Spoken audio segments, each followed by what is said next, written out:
Assalamualaikum warahmatullahi wabarakatuh. Selamat siang. Pada video kali ini kita masih membahas tentang teknik integrasi untuk integral fungsi rasional atau fungsi pecahan.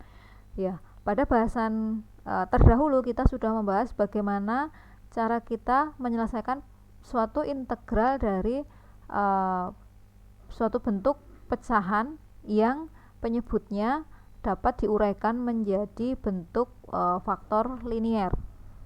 Ya.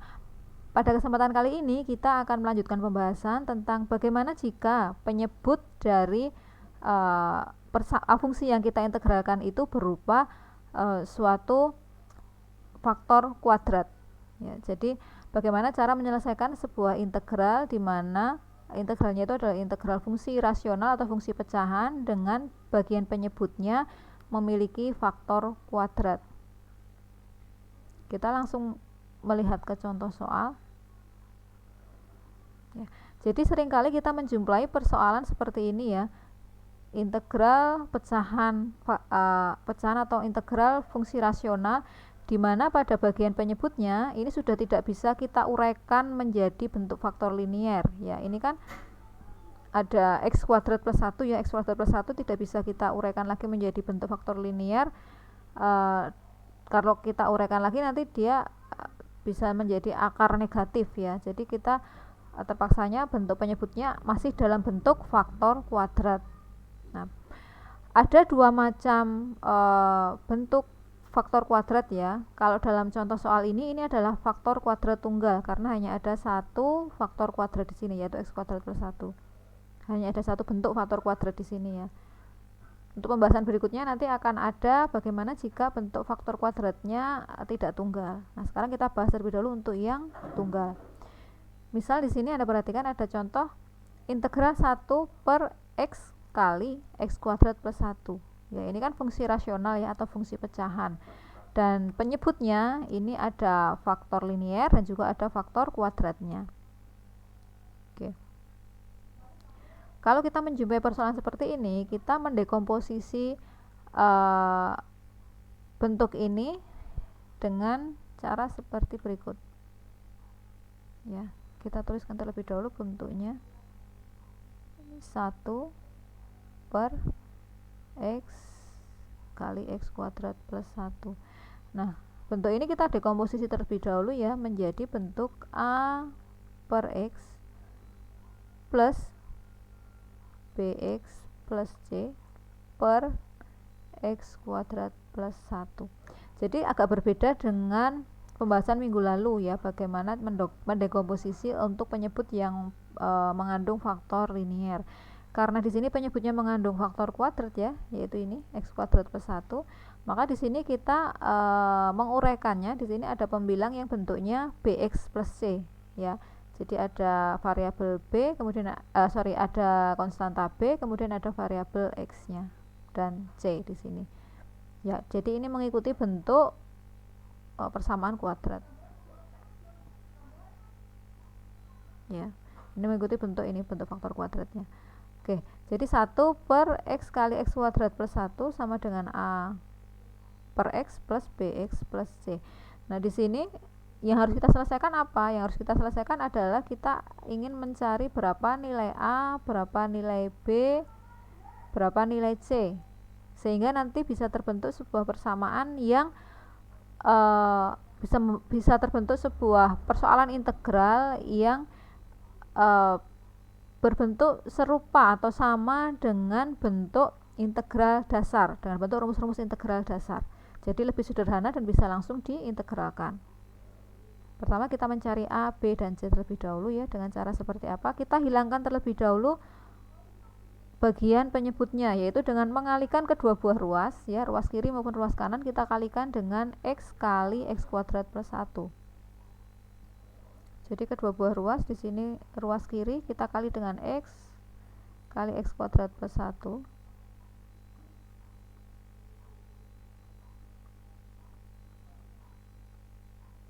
Untuk ruas kanan juga sama.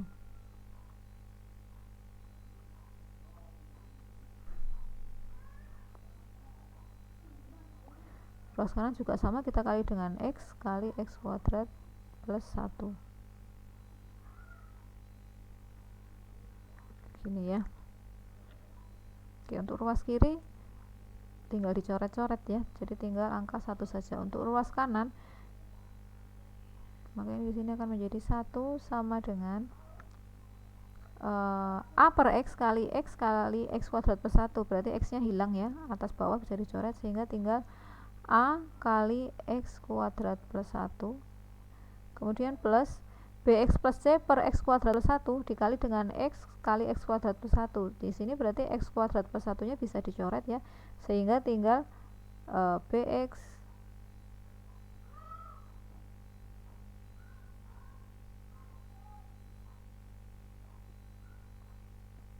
plus C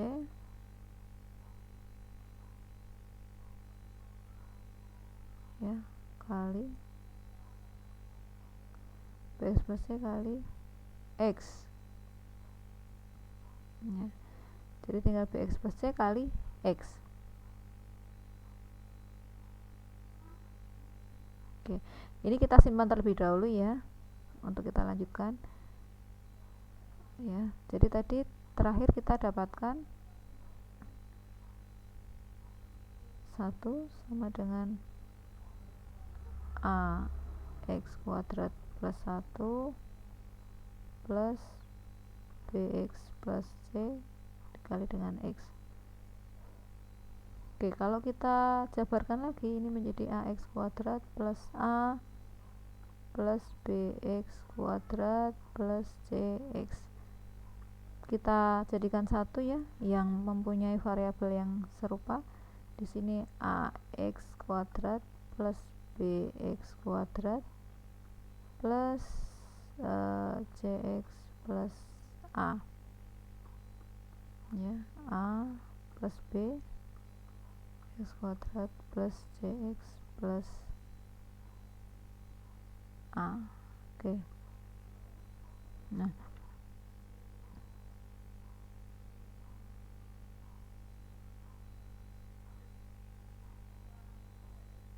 CX ya, CX plus A. Oke.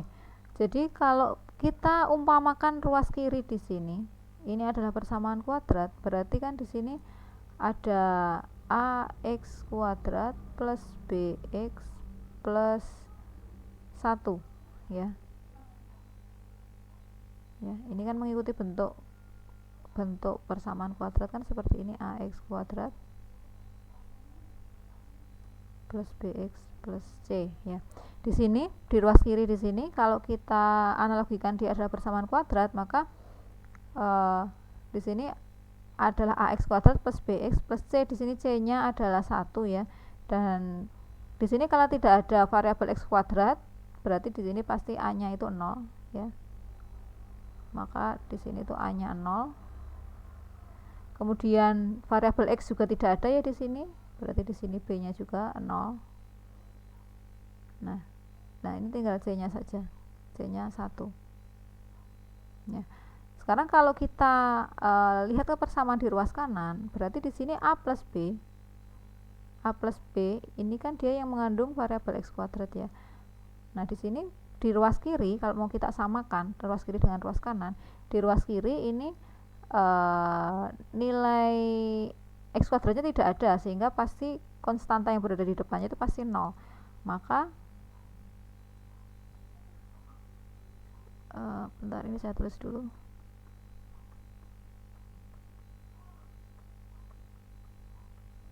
Oke. Nah, sekarang yang ini A plus B ya, A plus B itu berarti 0 ya. Kenapa? Karena kalau kita samakan antara ruas kiri dengan ruas kanan, pada ruas kiri ini kan persamaan kuadrat. Nah, namun X kuadratnya tidak ada, berarti dia mengandung konstanta 0. Nah, artinya di sini kalau disamakan dengan ruas kanan, berarti A plus B yang ada di depan konstanta X kuadrat itu juga sama dengan 0. Kemudian untuk nilai konstanta yang melekat pada variabel X, di sini juga tidak ada variabel X, berarti dia konstantanya juga 0. Ya, berarti di sini ini juga sama. Di situ C-nya juga sama dengan 0.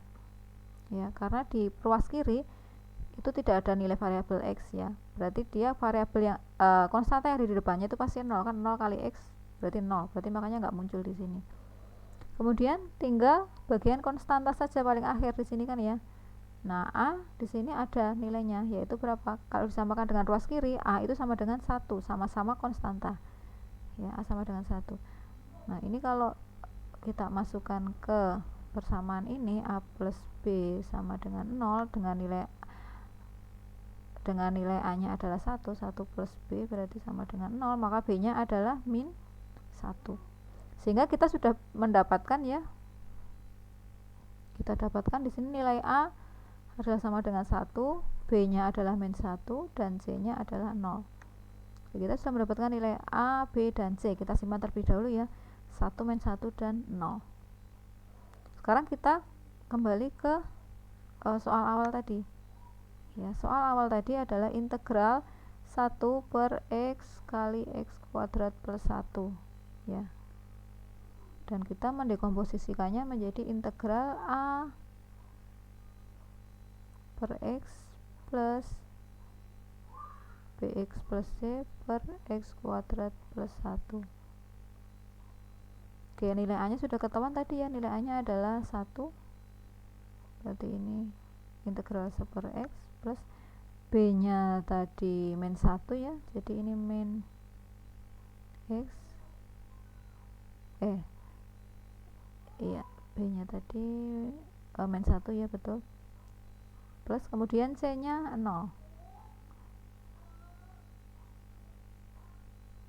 per